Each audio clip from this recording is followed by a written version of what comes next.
thank you all for coming today, and I really hope you're prepared for a good presentation. Today we will be talking about strategies for an effective presentation using visual aids and preparations and rehearsals.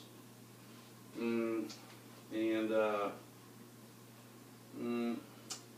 I hope that you can tell that by my gain attention here that this presentation will not be going very well. Obviously, I'm not relaxed. I'm reading off the slide, and even my slides have misspelled words. This is not going to be a start to an effective presentation. Today, we will be talking about strategies to give an effective presentation. We will be covering gain attention, visual aids, preparation and rehearsals, and also dressing for success. First topic that we'll be talking about is our gain attention.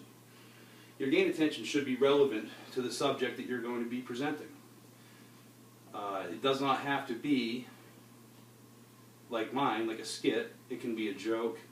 It could be getting to know the class or the people you're presenting to by asking them questions. And there's other ways that you can do this.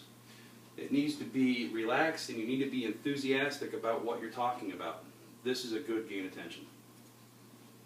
The next thing is going to be effective use of visual aids. Your visual aids should not be word for word of what you're going to be talking about. A lot of people presenting like to put word for word on their slides so that they can sit there and read directly from their slides and they know they didn't forget anything. When you do this, sometimes things are brought up that you may or may not want to talk about at that particular moment. Instead, slides should be more like this. They should be concise and consistent with the topic that you're talking about.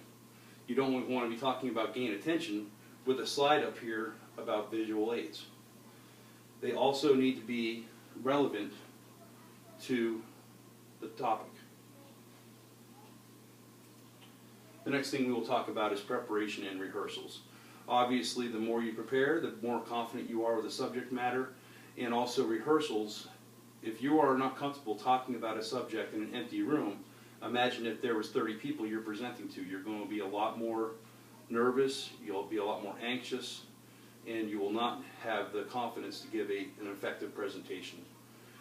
One thing I do want to talk about is the words and These are two thinking words. When people are thinking about what they're going to say next, they like to add the words or and before any sentence. I've had many presentations where I've sat there and made a tick mark for every single time a person used the word and or during their presentation, and it can get out of hand sometimes. I encourage you to try this. Our next topic is going to be dressing for success. If you are not confident the way you look when you're up in front of people, you're going to be more anxious and nervous, so you want to go ahead and dress appropriately, and it gives you more confidence when you're talking to people. Public speaking is very difficult for a lot of people, and by dressing the part, sometimes it will give you that confidence, that extra boost of confidence that you need to present a topic. I would like to thank you all for coming today. And in this short 4-minute presentation, I hope that you can effectively take some of these strategies home with you and work on your public speaking and your visual aids to give a good presentation. Again, thank you very much, and at this time, are there any questions? If not, thank you very much for coming today. Have a good afternoon.